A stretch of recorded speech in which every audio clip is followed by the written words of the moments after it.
Welcome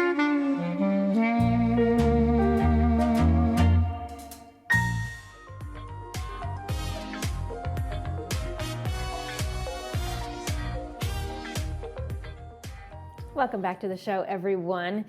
Let's learn the truth about investing in retirement. Here to tell us some of the details, not all of them, because I'd need them here for a couple of days.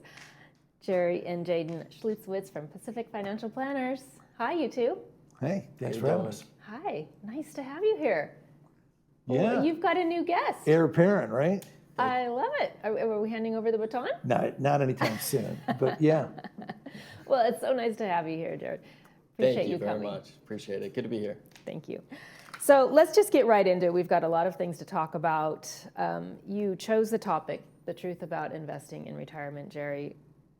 Separate the fact from fiction. Well, there's a lot of misbeliefs out there that Wall Street has perpetrated on people, and investing when you're 20, 30, and 40 is significantly different than when it is when you are close to or in retirement in particular. Completely different strategies. Mm-hmm. And they don't spend any time educating people about that. No, they don't. Not even when you're of age to start this process. Right? Correct. Right. Yeah. I wonder why that's the case, but we're gonna move beyond that. You don't sell the cow. You use the milk. I love this. Yeah. I think this is great.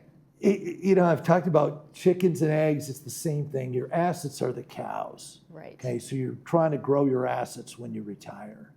But when you retire, a lot of people, they still start selling off their cows. They're doing what they did, it's called dollar cost averaging, where you keep buying and buying and more when the prices go down. But then when they retire, they do the same thing. And they're selling their assets to create income. The income's the milk. So what you want to do is keep the cows, sell the milk, and you can live forever because that milk is your flow of money. But sometimes people think, the milk isn't enough. I need to tap into at least a piece of the cow, right? Because it's not covering my basics. And you can, exactly. Bree, I tell you this every time, you're so good at this, is that you're exactly right. That's, I talk about those different buckets. That's why, yeah, some of it is okay, but some people keep all of their money, and I'm talking about our viewers today in the stock market. And to create income, they're selling assets. They're selling cows.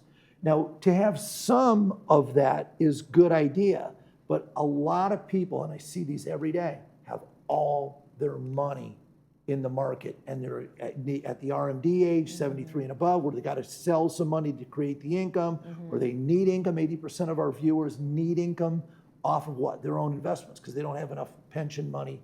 Many people don't have pensions. And the prices just keep escalating for everything from utilities to obviously fuel, everything. Correct. So let's move on to a super important talking point that you wanted to get to. The 4% rule doesn't always work. Well, here's evidence right here, Bree. The 4% rule is one of those myths of Wall Street. It's one of those things that people say, well, if you just use by the 4% rule, you'll never run out of money. Well, that's true for about 80% of the people, 80% of the time. So if you look, this is the S&P 500 on this chart right here. So it's the stock market. It's the blue chip index. And if you started in the year 2000 with $1 million and you were to withdraw 4%, which is $40,000 a year, over 13 years, you've lost half your money. That's that right-hand column. You've lost half your money. How would you feel if you retired at 65 and at 77, you have half as much money as you used to have, and you're wondering how long that 40,000 is going to last? Right. Where if you look at the next graphic that I showed, is the one where, what if you had it in something fixed, something that gives you a return of principal, something that gives you a guaranteed interest rate? CDs, for example. We have 4% CDs right now. We have fixed rate annuities that are paying over 5%, 5.7 in some instances. Same $1 million, same year 2000, 12 years later, guess what you have? You still have your $1 million. And how much did you draw off? $40,000 a year. That's what I'm talking about selling cows, is the people in the stock market, you run the risk of running out of money. With something fixed, you get all your money back and you get the same returns. It's important to understand that when we're looking at the year 2000 to 2012, a lot of people do think that that's a worst case scenario, but it's happened before in the 1900s, and it's important to really conceptualize that if it's happened before, there's a highly likely possibility that it's going to happen again. History always repeats itself, right? It seems like it goes in cycles, Absolutely. just like everything else. Bell right? bottoms are back. Oh, Maybe not. I think it's the high rise now. All right. But back to the subject, you did bring Jaden here with you Yeah, today. exactly. He works with you side by side. Yeah. Jaden, you're a young guy. When did your father impose these retirement beliefs into you where it felt like it was just a natural thing to do?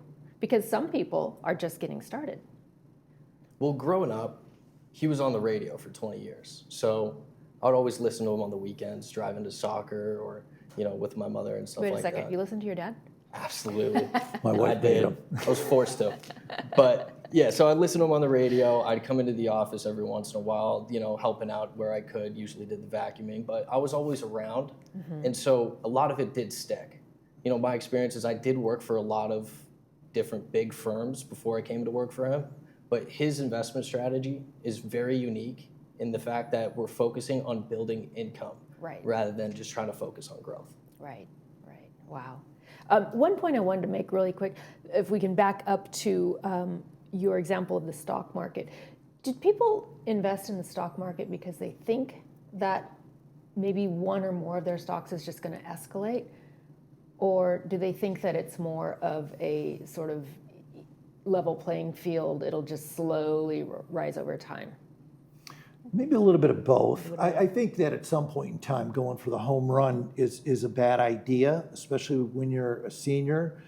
If you look at like the home run king, Hank Aaron back in the day, he had the most home runs for a number of years until the steroid era. But he was also the strikeout king.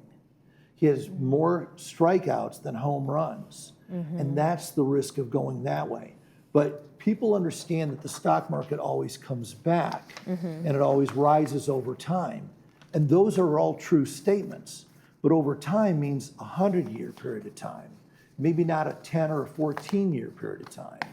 And once you start taking the withdrawals, if you go back to that previous chart on that 4% rule, if you look at that, if you're withdrawing in a down market, not only are you losing value, but you've got to take the money out. And people go, well, you just don't take the money out that year. Well, then what does that mean? Don't pay your mortgage, don't buy groceries, don't go see your grandchildren.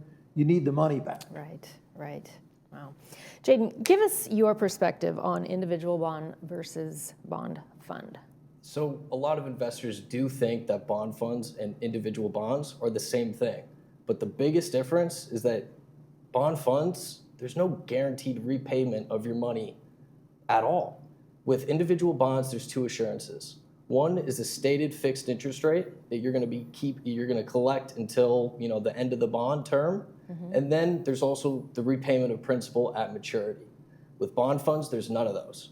The interest rate fluctuates, and that's because of the market, and there's also a bond fund manager, but there's also no maturity date. So you don't know if you're going to be able to get your money back there at the end. Wow, that's really scary, right? Yeah, but people use those words interchangeably.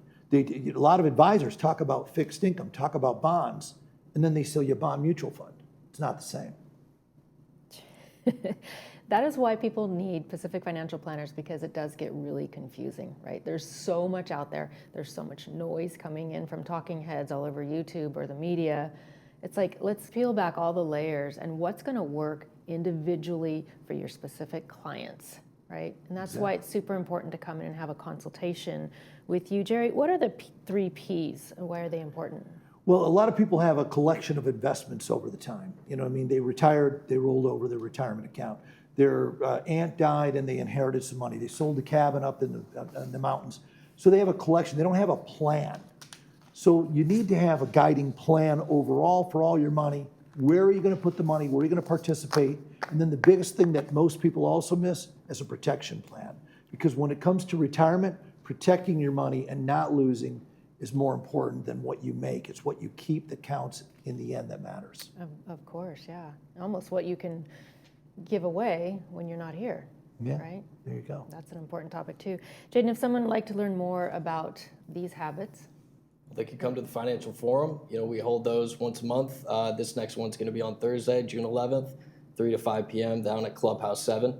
We got coffees, cookies, so bring your friends. It's an educational workshop, so we'll talk for a little bit about what we're about our topic, which is separating the fact from fiction in terms of investing in the market.